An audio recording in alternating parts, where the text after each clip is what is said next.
ఇంద్రకీలాద్రిలో ఇంటి దొంగలు హుండీ లెక్కింపులో సిబ్బంది చేతువాటం చూపించింది. అసలైన బంగారాన్ని రోల్డ్ గోల్డ్గా మార్చే ప్రయత్నం కూడా చేశారు. అనుమానంతో ట్రస్ట్ బోర్డు సభ్యులు తనిఖీలు చేస్తుండగా రెడ్ హ్యాండెడ్గా పట్టుబడ్డారు సిబ్బంది. 1,25,000 విలువ చేసేటువంటి బంగారం వస్తువులని స్వాధీనం చేసుకున్నారు. ఈ ఘటనపైన ఈవో సీనా నాయక్ కూడా చర్యలకు తీసుకున్నారు. బాధినటువంటి సిబ్బందికి మెమోలు జారీ చేశారు ఈవో. ఇక సమగ్ర విచారణకు ఆదేశాలు జారీ చేశారు. సో ఇంద్రకీలాద్రి పైన సొంతగా అక్కడ పనిచేసే సిబ్బందే ఇంటి దొంగలే. ఇంటి దొంగ ఈశ్వడైన బట్టలంటారు చూసారా. కానీ ఇప్పుడు టెక్నాలజీలో ఎవరైనా సరే డెఫినెట్గా పోలీస్ సైట్ లొంగిపోవాల్సిందే, పట్టుకోవాల్సిందే. అక్కడటువంటి ఒరిజినల్ బంగారాన్ని రోల్డ్ గోల్డ్గా మార్చే ప్రయత్నం చేశారంట. 1,25,000 రూపాయలు విలువ చేసేటువంటి బంగారు వస్తువులని ఆ తనిఖీలో రెడ్ హ్యాండెడ్గా పట్టుకున్నారు అధికారులు. ఈ ఘటన పైన సీనా నాయక్ కూడా చర్యలకు ఉపక్రమించారు. ఈవో ఆ సిబ్బంది పైన మెమోలు జారీ చేశారు. సో ప్రెసెంట్ సమగ్ర విచారణ కూడా ఆదేశాలు జారీ చేసినట్టు తెలుస్తోంది. ఎస్, మా ప్రతినిధి ఏపీ ఇన్పుడేటర్ కృష్ణమోహన్ సిద్ధంగా ఉన్నారు ఫోన్ లైన్లో. రైట్ కృష్ణమోహన్, ఏం జరిగింది అసలు? అంటే అంత పెద్ద ఆలయము, లక్షల రూపాయలు విరాళంగా ఇచ్చినటువంటి భక్తులు కూడా ఉన్నారు. దాంట్లో అంత పకడ్బందీగా, అంత టెక్నాలజీ పరంగా లెక్కింపు చర్యల్లో కూడా రోల్డ్ గోల్డ్ వస్తువుని జమ చేసే ప్రయత్నం అక్కడ సిబ్బంది చేశారంటే ఎంత చేతివాటం చూపించో అర్థమవుతోంది. నాకు తెలిసి బహుశా ఇప్పటికీ ఇది మొదలేం కాదు, గతంలో కూడా జరిగే ఉంటుంది. సో గతంలో జరిగిన అంశం పైన, ఇప్పుడు జరుగుతున్న అంశాలపైన పూర్తి స్థాయి సమగ్ర విచారణ కూడా ఆదేశించారు. ఏం జరగబోతోంది? ఇంకా ఎటువంటి కీలకమైన విషయాలు బయటపడే అవకాశం ఉంది? కేవలం కింది స్థాయి సిబ్బందేనా, పై స్థాయి అధికారుల్లో కూడా ఈ చేతివాటం ప్రదర్శించిన వాళ్ళు ఉన్నారా? మనోజ్, ఒక్కసారిగా దుర్గగుడి టెంపుల్లో ఎవరైతే భక్తులు ఎంతో నమ్మకంతో అమ్మవారికి బంగారు ఆభరణాలు, వారుకున్న ముక్కుల్ని తీర్చే ప్రయత్నం చేస్తుంటారు.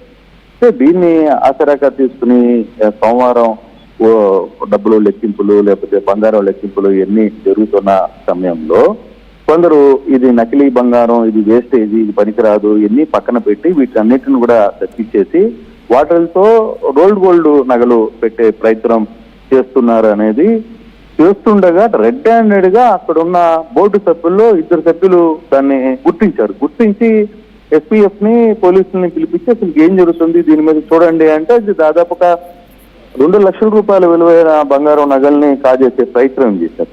ఇది అఫీషియల్ గా బయటపడింది కాబట్టి ఇది జరిగిందనేది మనకి తెలుస్తోంది. ఇంకా దీని మీద పూర్తి స్థాయి విచారణ ఇంటర్నల్ గా జరుగుతుంది, ఇంకా బయట మాట్లాడే ప్రయత్నం చేయట్లేదు. కానీ దీనికంటే ముందు కూడా ఈ వ్యవహారాలు జరుగుతున్నాయి అనేది చాలా క్లియర్ గా అర్థమవుతుంది. ఇప్పుడు దీంట్లో అసలు పోలీసులు ఎంతవరకు రంగ ప్రవేశం చేస్తారు, పోలీసుల విచారణ ఏం జరుగుతుంది, లేకపోతే పోలీసుల వ్యవహారాన్ని ఏ విధంగా తీసుకుంటారనే అంశాన్ని కూడా చూడాల్సిన పరిస్థితి అయితే ఉంది. కానీ ఓవరాల్ గా ఈ సబ్జెక్టు ఒకటి 1 by 1 బయటకు వచ్చే ప్రయత్నం అయితే జరుగుతుంది. బంగారు నగల్ని కాజేసే ప్రయత్నం ఇప్పుడు జరుగుతుండడం చాలా భక్తులకి చాలా ఆశ్చర్యానికి గురి చేస్తుంది. నిజంగా భక్తులు కూడా చాలా సీరియస్ రియాక్ట్ అవుతున్నారు ఈ వ్యవహారం మీద.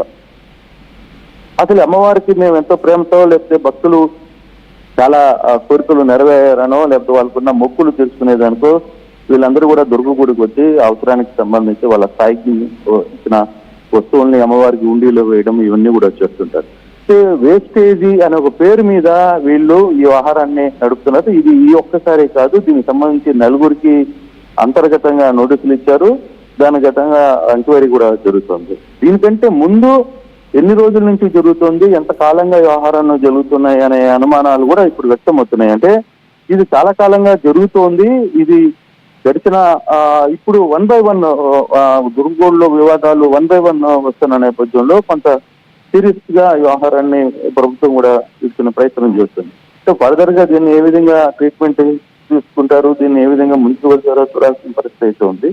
బట్ ఇష్యూ చాలా కీలకంగానే మారింది. ఎందుకంటే తిరుమల గుడిలో డాలర్స్ దోచుకోవడం, తర్వాత మొన్న గోల్డ్ దోచుకునే ప్రయత్నం చేయడం, తర్వాత ఇప్పుడు దుర్గగుడిలో బంగారాన్ని ఎత్తేసే ప్రయత్నం చేయడం, బంగారం రెడ్ హ్యాండెడ్ గా దొరకడం, దాన్ని ఎస్పీఎఫ్ అండ్ పోలీసులు కూడా వాళ్ళ సమక్షంలోనే వ్యవహారం అంతా కూడా బయటపడడం, అది ఇదంతా కూడా ఇంటర్నల్ గా జరిగిన వ్యవహారాన్ని అయితే ప్రభుత్వం కొంత సీరియస్ గా తీసుకునే ప్రయత్నం చేస్తుంది. ఈ వ్యవహారం మీద రాబోయే రోజుల్లో ఏ విధంగా ఉంటుంది. అయితే ఇప్పటికీ దీనికి సంబంధించి ఈవోతో మాట్లాడే ప్రయత్నం చేస్తుంటే ఈవో అందుబాటులోకి రావట్లేదు. ఎందుకంటే ఇంకా ఎంక్వైరీ చేస్తున్నాం, దీని మీద పూర్తి స్థాయి వివరాలతో మీడియా ముందుకు వస్తామని చెప్పి మాట్లాడే ప్రయత్నం అయితే చేస్తున్నారు. కానీ దుర్గగూడి లాంటి సంఘటనలు వ్యవహారం బయటికి రావడం, వ్యవహారం జరగడం మాత్రం కొంత ఆశ్చర్యాన్ని గురి చేస్తోంది. ఏదైనా ఈ సమస్య దుర్గగూడిలోనే ఇటువంటి వ్యవహారాలు జరగడం, ఇది కేవలం ఒక్కసారి చేతివాటం కాదు. ఇది చాలా కాలంగా ప్రాక్టీస్ గా జరుగుతుంది. ఇది దీని మీద పూర్తి స్థాయిలో విచారణ జరపాలి అనేది ప్రభుత్వం ఆలోచిస్తుంది. దీన్ని ఎంతవరకు సీరియస్ గా తీసుకుంటారనేది చూడాలి. ఈ వ్యవహారంలో అధికారులు ఏ విధంగా చేస్తున్నారు, అసలుకి దీంట్లో ఇంటి దొంగలు వ్యవహారం చేతివాటం ఒక్కరోజే ఉందా, లేకపోతే చాలా కాలంగా ఈ వ్యవహారం జరుగుతోందా, అసలుకి ఎందుకు దుర్గగుడికి సంబంధించి వ్యవహారంలో ఇంత ఇష్యూ జరుగుతుంటే ఇప్పుడు దాకా అధికారులు ఎందుకు స్పందించట్లేదు, ఉన్నత స్థాయి అధికారులకి లేకపోతే దుర్గగుడిలో ఉన్న పెద్ద స్థాయిలో ఉన్న వ్యక్తులకి దీంట్లో ప్రమేయం ఉందా అనేది కూడా చూడాలి. ఈ వ్యవహారం ఎంతవరకు ముందుకు వెళ్తుందో చూడాల్సిన పరిస్థితి అయితే ఉంది. కొంత మేజర్ గానే వ్యవహారాన్ని ట్రీట్ చేస్తున్నారు. బహుశా సాయంత్రానికి ఒక కొలికి వచ్చే పరిస్థితి అయితే కనబడుతుంది. చాలా వరకు ఇది కేవలం 2 లక్షల వరకు ఇమీడియట్ గా దొరికింది. ఇది కాకుండా ఇంకా ఎంత జరిగింది, ఏ అక్రమాలు జరుగుతున్నాయి, ఇటీవల వరుసగా దుర్గగూడలో ఏదో ఒక సంఘటన జరుగుతోంది. ఈ వ్యవహారం మీద ఈవో సీనా నాయక్ బాధ్యతలు అయితే మెమోలు జారీ చేశారు. కానీ అసలు దొంగలు ఎవరు, ఈ వ్యవహారాన్ని ఎందుకు పట్టించుకోవట్లేదు, తెలిసి గమనుంటున్నారా? అక్కడ బోర్డు సభ్యులు ఉన్నారు కాబట్టి, ఒక 2 బోర్డు సభ్యులు దీని మీద సీరియస్ గా రియాక్ట్ అయ్యారు కాబట్టి ఈ వ్యవహారం బయటపడింది. లేకపోతే అది బయటపడకుండానే జరిగిపోతున్న పరిస్థితి. అసలైన బంగారాన్ని పక్కన పెట్టి వేస్టేజ్ రూపంతో గోల్డ్ గా బంగారాన్ని తెచ్చిపెట్టే ప్రయత్నం జరుగుతుందా, ఇవన్నీ కూడా చూడాల్సిన పరిస్థితి అయితే ఉంది. అసలుకి అక్కడ ఎవరైనా గోల్డ్ తనిఖీలు కూడా చేస్తారు. అంటే ఇప్పుడు బంగారం వచ్చిన తర్వాత ఇది ఒరిజినల్ బంగారమా కాదా అనే దానికి అక్కడ తనిఖీ చేసేదానికి కూడా ఒక సిబ్బంది ఉంటారు. వాళ్ళు ఈ వ్యవహారంలో ఎలా నడుపుతున్నారు, వాళ్ళ చేతివాటం ఏమన్నా కనిపిస్తుందా అనే అంశాన్ని కూడా చూడాల్సిన పరిస్థితి అయితే ఉంది మనోజ్. కానీ ఇది కొత్త వ్యవహారం సీరియస్ గానే ఉంది. ఈ సాయంత్రానికల్లా అసలు దీని వెనకాల ఏం జరుగుతుంది, ఏంటి, ఏమైనా పోలీసులు అదుపులో తీసుకునే ప్రయత్నం చేస్తున్నారా, మెమోలు జారీ చేయడం అంతవరకు కరెక్ట్ కాదు. దాని తర్వాత జరగబోయే ఈ దీంట్లో అసలు ఏం జరుగుతుంది అనే అంశాన్ని ఇవి కూడా ఎంక్వైరీ చేస్తున్నామని చెప్తున్నారు. చూడాలి ఫర్దర్ గా ఏం జరుగుతుంది అనేది కొంత సమయం పట్టే అవకాశం అయితే ఉంది మనోజ్.